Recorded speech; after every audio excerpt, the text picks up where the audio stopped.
The so-called mega drought that is afflicting the American West is the worst in 1,200 years. That's according to a study published yesterday. It has dried up water supplies, threatened ranchers, and fueled wildfires. William Brangham explains more. That's right, Judy. Last summer, two of the largest reservoirs in North America, Lake Mead and Lake Powell, reached their lowest ever recorded levels. Mega droughts have come and gone in the past, but this current one, now 22 years long, is being driven largely by human-caused climate change. According to the study, our warming atmosphere has made this drought much worse, 40% worse, and it's likely to continue. The new study was just published in the journal Nature Climate Change, and its lead author, Park Williams, joins me now. Park, great to have you back on the NewsHour. Could you just tell us a little bit more about the historic nature of this drought? I mean, 1,200 years that this is the worst that we've seen. How do you go about proving something like that? Well, in the early 1900s, tree ring scientists in Arizona discovered that tree rings actually corresponds to drought in the southwestern United States. And in fact, after more work was done across most of western North America, trees are very sensitive to drought. And so the widths of their annual tree rings that grow within the tree trunks actually corresponds almost perfectly to the amount of water that the trees had available to them.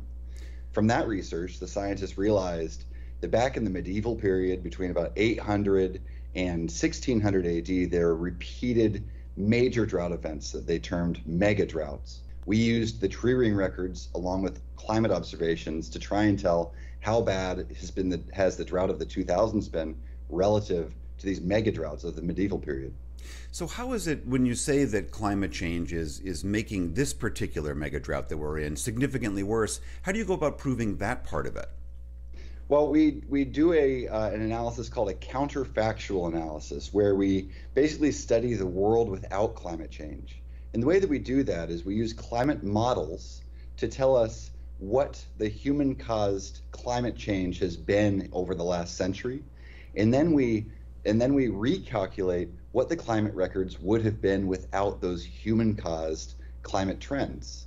We can then calculate what the soil moisture balance would have been like in this counterfactual world where climate change never occurred. So if you took out humanity's impact on the atmosphere, all the gases that we have put up there in the last several hundred years, would we still be experiencing out west a significantly dry period? It would be a significantly dry period even without human-caused climate change because of just regular old bad luck. The tropical Pacific Ocean has been in a cold state for a lot of the last 22 years. That means kind of La Nina-like, and that usually means drought for the West. But those La Nina conditions have not been really extreme. And so we show that of the drought that was observed, about 40% of that drought's severity is explained by human-caused climate change. One other thing that I'm struck by in your report is that even when the West gets significant snow or rain, that because of the warming atmosphere and the warmed earth, that water, each drop of rain, each snowflake is not as effective as it used to be. Can you explain that? Sure. We're all familiar with this concept, actually. If we have house plants, if you turn up the heater in your house and you don't give your plants more water, then they're gonna dry out faster. The same thing happens in the real world. Global warming is like turning on the heater in the atmosphere. The atmosphere's demand for moisture actually increases, and so plants and soil lose moisture more quickly in a warmer world than they would in a cooler world. So for people who say, well, you know, December and January in California, they got a ton of rain, they got a ton of snow. That ton of rain and ton of snow just didn't do as much to replenish the aquifers and the entire landscape. The West has really been experiencing dry conditions for the vast majority of the last 22 years. Of the last 22, 18 have been drier than average, just 4 have been wetter than average. And so we might have a wet month or even a wet year, but it's going to take a sequence of several really wet years to make up for the giant water deficit that's accumulated over the last couple decades. So I know that the majority of your work is about looking into the past, but going forward, what does this research indicate it means for us if we know that the temperatures are continuing to climb. Greenhouse gases emissions are continuing to climb. What does that mean for the West? Well, we have two really important lessons, one from tree ring records and one from climate modeling. The tree ring records tell us that if the future is anything like the past, then water in the West is going to be like a yo-yo. There will be very dry periods, and there will also be very wet periods.